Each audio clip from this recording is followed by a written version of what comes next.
بسم اللہ الرحمن الرحیم نحمدہ ونصلی علی رسولہ الکریم اما بعد فاعوذ باللہ من الشیطان الرجیم بسم اللہ الرحمن الرحیم۔ نماز کے وقتوں کا بیان، مسئلہ نمبر 3 سے 7 تک۔ مسئلہ نمبر 3، جب سورج ڈوب جائے تو مغرب کا وقت شروع ہو گیا،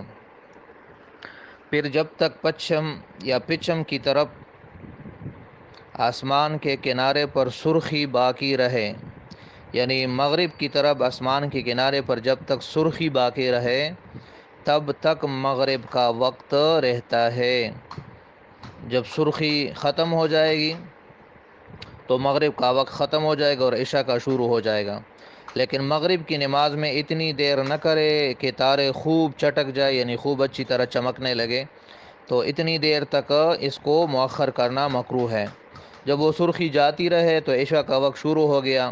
اور عشاء کا وقت صبح ہونے تک باقی رہتا ہے، لیکن آدھی رات کے بعد عشاء کا وقت مکروہ ہو جاتا ہے۔ یہ مسئلہ اچھی طرح یاد رکھو، آدھی رات کے بعد عشاء کا وقت مکروہ ہو جاتا ہے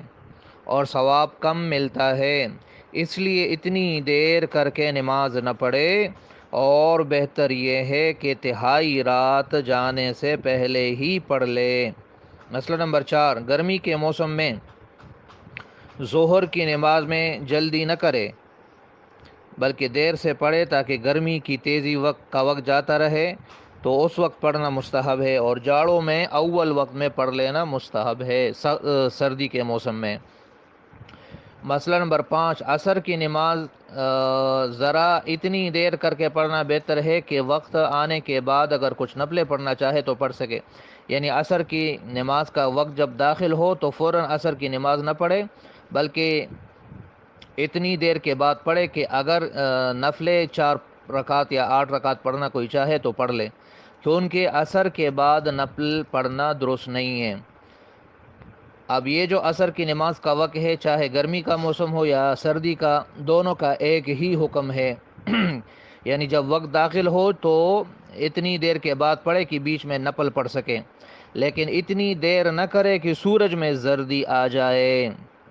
اور دھوپ کا رنگ بدل جائے کہ پھر نماز مکروہ ہو جائے گی۔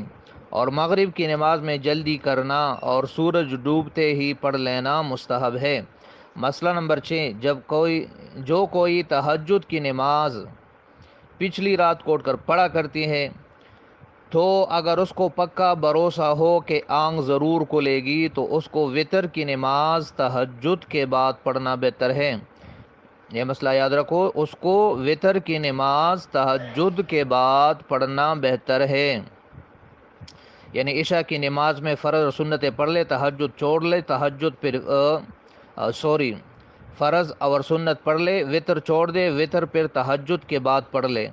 لیکن اگر آنکھ کھلنے کا اعتبار نہ ہو اور سو جانے کا ڈر ہو تو عشاء کے بعد سونے سے پہلے ہی پڑھ لینا چاہیے، یعنی عشاء کے بعد سونے سے پہلے ہی پڑھ لینا چاہیے، فرض پڑھ لے، سنتیں پڑھ لے، پھر وتر بھی پڑھ لے، پھر سو جائے۔ مسئلہ نمبر 7، بدلی کے دن، یعنی جس دن بادل ہو آسمان پر، تو اس دن فجر، ظہر اور مغرب کی نماز ذرا دیر کر کے پڑھنا بہتر ہے، اور عصر کی نماز میں جلدی کرنا مستحب ہے، کیونکہ بادل کی وجہ سے ایسا نہ ہو کہ وقت ابھی داخل نہ ہوا ہو اور بندہ نماز پڑھ لے تو وقت سے پہلے نماز نہیں ہوتی، اس لیے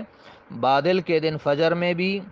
اور ظہر میں بھی اور مغرب کی نماز میں بھی ذرا سا دیر کر کے پڑھنا بہتر ہے، تاکہ خوب اچھی طرح اطمینان ہو جائے کہ وقت ابھی داخل ہو چکا ہوگا۔